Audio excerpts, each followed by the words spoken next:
ఎప్పుడు కూడా నగిరి తెలుగుదేశం పార్టీకి ఎప్పుడు కూడా కంచుకోట. ఇక్కడ నేనేం కొత్త కాదు, ఎన్నోసార్లు వచ్చాను. ఆ రోజు మిత్రులు ముద్దుకృష్ణనాయుడు గారు అనునిత్యం మీకోసం పరితపించాడు, రాత్రింబగళ్ళు కష్టపడ్డాడు. చివరి శ్వాస వదిలే వరకు ముద్దుకృష్ణనాయుడు గారు ఒక ఆదర్శంగా పనిచేశారు. అలాంటి ఆదర్శంగా పనిచేసిన ఒక నాయకుడిని స్ఫూర్తిగా తీసుకుని బాను ఇంకా బెటర్గా చేయాలి. ముద్దుకృష్ణనాయుడు గారు ఇక్కడే చదువుకున్నారు, ఇక్కడే ఉద్యోగం చేశాడు. ఎన్టీ రామారావు గారు పిలిపిస్తే ఆ పిలుపును అందుకుని మొట్టమొదటిసారి రాజకీయాల్లో చేరిన వ్యక్తి, ఎమ్మెల్యేగా పోటీ చేసిన వ్యక్తి ముద్దుకృష్ణనాయుడు గారు. ఈరోజు నెక్స్ట్ లెవెల్లో బానుని అమెరికాకు పంపించాడు. అమెరికాలో చదువుకొని వచ్చాడు. అమెరికా ఇప్పుడే చెప్పాడు, అది ఒక డెవలప్డ్ కంట్రీ, మనం ఇప్పుడిప్పుడే అభివృద్ధి చేస్తున్నాం. అమెరికాలో అనుభవాలు ఇక్కడ సమస్యల్ని క్రోడీకరించి బాను ఒక సమర్థవంతమైన ఎమ్మెల్యేగా పనిచేస్తాడని నేను విశ్వసిస్తున్నా. ఆల్ ది బెస్ట్, మనస్ఫూర్తిగా అభినందనలు. ఈరోజు ఒక పవిత్రమైన కార్యక్రమం. ఏడాది క్రితం స్వర్ణాంధ్ర స్వచ్ఛాంధ్ర ఒక ఉద్యమంగా ప్రారంభించాం. ప్రతి నెల 3వ శనివారం అనగానే నాకు గుర్తొస్తుంది, అక్కడి నుంచి పనిచేయడం మొదలు పెడుతున్నాం. నెలవారీగా ఒక ప్రత్యేకమైన థీమ్తో మీ ముందుకు వస్తున్నాను. ఈ నెల 3వ శనివారం పండుగలు కాబట్టి మళ్ళీ ఈ నెల మిస్ కాకుండా 4వ శనివారం ఈ కార్యక్రమాన్ని పెట్టుకుంటున్నాం. స్వచ్ఛాంధ్ర అనేది ఒక ప్రభుత్వ కార్యక్రమం కాదు, ఈ విషయం మీరు గుర్తుపెట్టుకోవాలి. ఇది మన జీవన విధానం కావాలి. అందుకే నేను కొన్ని కార్యక్రమాలు పెట్టుకున్నాను. ప్రతి నెల మొదటి తారీఖు వస్తే పేదల సేవలో నేనే కాదు, ప్రజాప్రతినిధులు, అధికార యంత్రాంగం, ఎన్డీఏ కూటమి నాయకులందరూ కూడా ప్రజాసేవలో మమేకం కావాలి.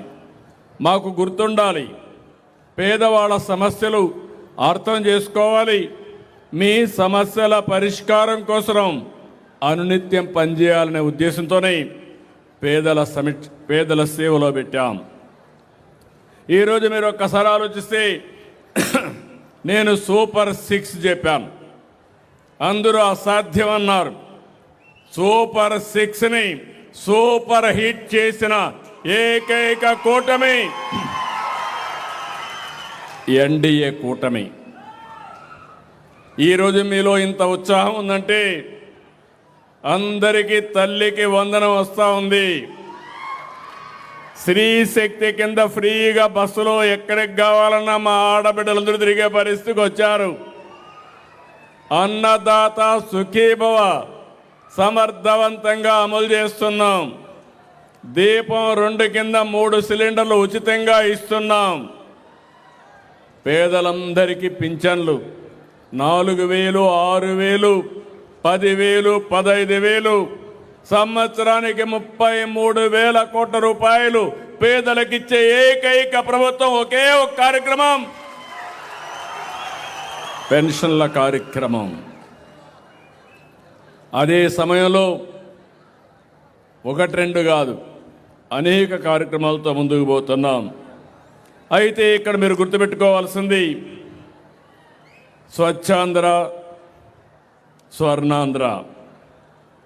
మనం పీల్చే గాలి స్వచ్ఛంగా ఉండాలి, మన పరిసరాలు పరిశుభ్రంగా ఉండాలి, మనం తాగే నీళ్లు సురక్షితంగా ఉండాలి, తినే తిండి కాలుష్యం లేకుండా మనం తినే తిండి కూడా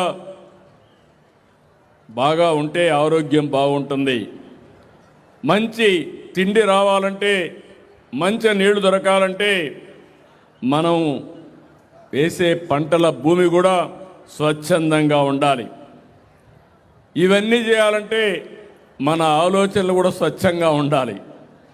చెడు ఆలోచనలు పెట్టుకొని నేరస్తులు రాజకీయాలు చేస్తే ఏమవుతుందో మనం గతంలో చూసాం.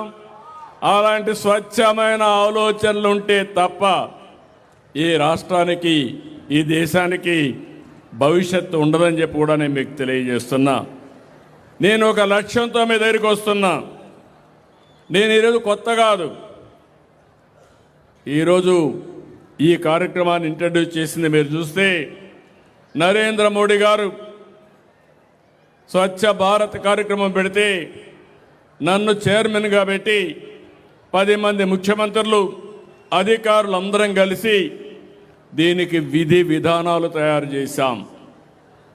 భారతదేశం స్వచ్ఛ భారతదేశం వైపుగా ముందుకు పోవాలని, అదే మరి ఆంధ్రప్రదేశ్ రాష్ట్రాన్ని స్వచ్ఛ ఆంధ్రప్రదేశ్ స్వర్ణాంధ్రప్రదేశ్గా చేయాలని ఈ కార్యక్రమాన్ని పెట్టుకున్నాం.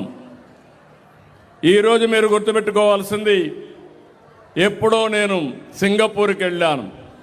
సింగపూర్లో చూశాను. సింగపూర్లో చూస్తే రోడ్లు పరిశుభ్రంగా ఉంటాయి, ఆలోచన స్వచ్ఛంగా ఉంటుంది, గాలి స్వచ్ఛంగా ఉంటుంది, అందరికీ ఆదాయం పెరిగింది.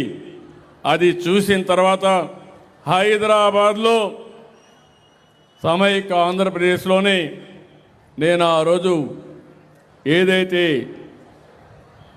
ఒక కార్యక్రమాన్ని జన్మభూమి కార్యక్రమం, ఇంకో పక్క ఏదైతే పచ్చదనం పరిశుభ్రం కార్యక్రమానికి శ్రీకారం చుట్టాను. ఈరోజు స్వచ్ఛ ఆంధ్రప్రదేశ్ కోసం మీ ముందుకు వచ్చాను.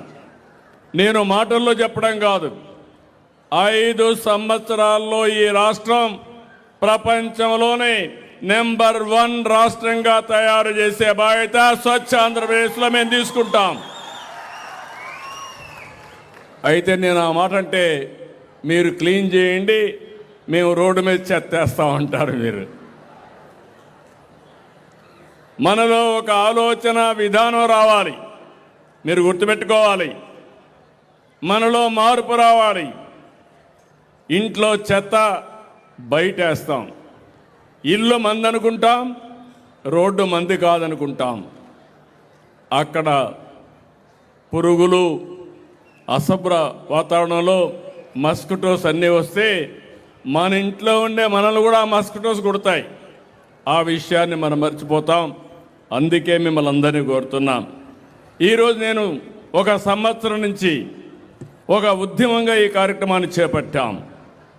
ఈరోజు మీరు చూస్తే రాష్ట్రం మొత్తం ఇక్కడనే నగర్లో 573 కోట్లతో వివిధ అభివృద్ధి కార్యక్రమాలు, ప్రారంభోత్సవాలు స్వచ్ఛ ఆంధ్రప్రదేశ్ కోసం తయారు చేశాం.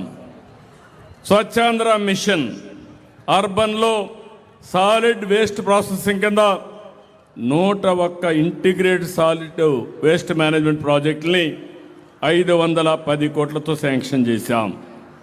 ఇంకో పక్కన ఇంటింటికి డస్ట్బిన్లు ఇస్తున్నాం. ఇవి కూడా మీరు చూస్తే 2,21,00,000 విలువైన 9,048 హోమ్ కాంపోస్ట్ డస్ట్బిన్స్ ఇచ్చాం. మీకు మీ ఇంట్లో ఉండే పొడి చెత్త, తడి చెత్త మీ ఇంట్లోనే కాంపోస్ట్గా తయారు చేసుకుని అదే సమయంలో అందులో నుంచి మీరు కాంపోస్ట్ ఎరువు తయారు చేసుకుంటే అదనంగా మీకు ఒక 200 రూపాయల ఆదాయం వచ్చే పరిస్థితి వస్తుంది. కుటుంబాల బట్టి ఇది పెరుగుతుంది. ఇంకో పక్క గ్రామీణ ప్రాంతాల్లో చెత్త సేకరణ కోసం స్వచ్ఛ భారత్ మిషన్ కింద 6.7 కోట్లు శాంక్షన్ చేశాం. 200 ఆటోలు ఇచ్చాం, 1,200 ట్రైసైకిల్స్ ఇచ్చాం, 5,000 పుష్ కార్ట్లు ఇచ్చాం. ఇవన్నీ ఇచ్చి కార్యక్రమాన్ని ముందుకు తీసుకుపోతున్నాం. ఇంకో పక్క పరిశుభ్రత డ్రైవ్ని పోయిన సంవత్సరం నుంచే ప్రారంభించాం. రాష్ట్రం మొత్తం మీరు ఒకసారి చూస్తే గడచిన ప్రభుత్వం 105 లక్షల మెట్రిక్ టన్నులు చెత్తని పట్టణాల్లో వదిలేసి వెళ్ళిపోయారు. చెత్త ఉంటే ఏమవుతుందో మీరు ఒకసారి చూడండి. ఆ చెత్త ఒడ్లో పడిపోయి పెద్ద పెద్ద గుట్టలుగా తయారైపోయి వర్షం పడితే ఆ వర్షం అంతా అక్కడే ఇంకి ఆ నీళ్లు భూగర్భ జలాలుగా కలుషితం అయిపోయి ఆ నీళ్లే మనం తాగే పరిస్థితికి వచ్చాం. అక్కడ వచ్చే చెడు గాలి మనమే పీల్చుకునే పరిస్థితికి వచ్చాం. ఈరోజు దాని మీద ఒక ఉద్యమ స్ఫూర్తితో పనిచేస్తున్నాం. దగ్గర మీరు ఒకసారి చూస్తే 90% పట్టణ ప్రాంతాల్లో, గ్రామీణ ప్రాంతాల్లో మొత్తం ఈ యొక్క లెగసీ వేస్ట్ అంతా కూడా క్లియర్ చేశాం. మార్చి లోపల మీకు అందరికి హామీ ఇస్తున్నా, 1,12,000 టన్నులు అంటే 112 లక్షల టన్నులు అంటే 1,12,00,000 టన్నులు చెత్తని పూర్తిగా తీసేసే బాధ్యత ఈ ప్రభుత్వం తీసుకుంటాం.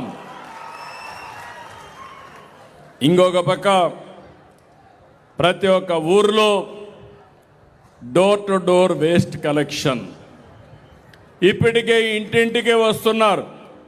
పట్టణ ప్రాంతాల్లో 97.26% ఇంటింటికి వచ్చి చెత్త కలెక్ట్ చేస్తున్నాం. గ్రామీణ ప్రాంతాల్లో మీరు చూస్తే 62% కలెక్ట్ చేస్తున్నాం. మార్చికి పట్టణ ప్రాంతాల్లో, గ్రామీణ ప్రాంతాల్లో 100% చెత్తంతా కలెక్ట్ చేసే బాధ్యత తీసుకుంటాం.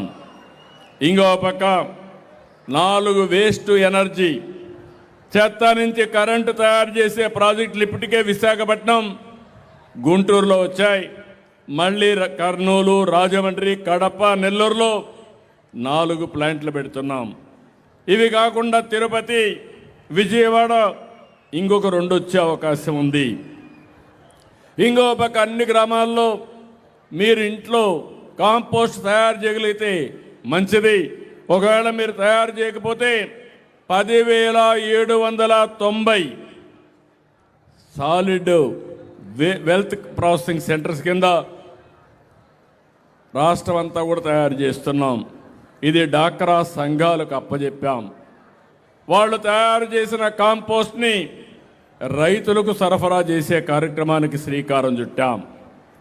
స్వచ్ఛ రథాలు వారానికి ఒకసారి ఒక టైం టేబుల్ ప్రకారం మీ ప్రాంతానికి వస్తాయి.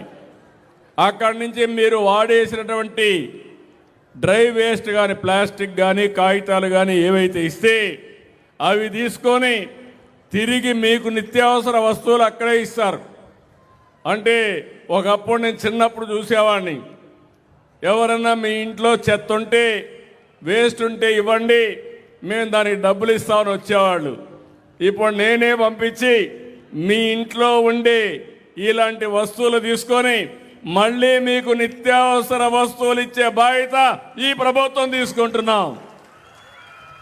నేను అందుకే ఒక మాట చెప్పాను, ఈ ప్రపంచంలో ఏది కూడా వృధా కాదు, మనం అన్నీ ఉపయోగించుకోవాలి. ఈరోజు ఆ పనే చేస్తున్నాం. వేస్ట్ నుంచి, చెత్త నుంచి సంపద సృష్టించడం ఏ విధంగా చేయాలనో చేస్తున్నాం. 130 స్వచ్ఛ రథాలు పెట్టాం. మార్చికంతా 660 వస్తాయి.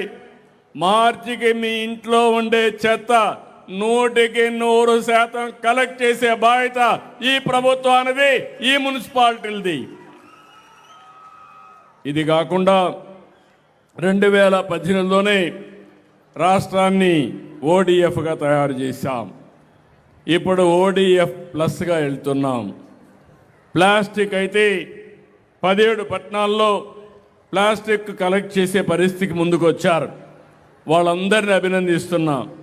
విశాఖ, విజయవాడ, తిరుపతి, కాకినాడ, రాజమండ్రి, పాలకొండ, రాజాం, బొబ్బిలి, సత్తెనపల్లి, కుప్పం, చిత్తూరు, మార్కాపురం, సాలూరు, నరసరావుపేట, తెల్లూరుపేట, పుంగనూరు, పలమనేరు మున్సిపాలిటీలు ఈరోజు మీరు చూస్తే ప్లాస్టిక్ని పూర్తిగా నిషేధించారు. వాళ్ళందరినీ గట్టిగా చప్పట్లు కొట్టి అభినందించండి. ప్లాస్టిక్ ఎప్పటికైనా ఒక విషయం, మనం అది వాడి రోడ్డు మీద వేస్తే పశువులు తింటే ఆ పశువుల నుంచి వచ్చే పాలు మనం తాగే పరిస్థితికి వస్తున్నాం. ఇంకో పక్క ఐటీసీ వాళ్ళతో భాగస్వామ్యంతో ఒక కార్యక్రమం well being out of waste అని చెప్పి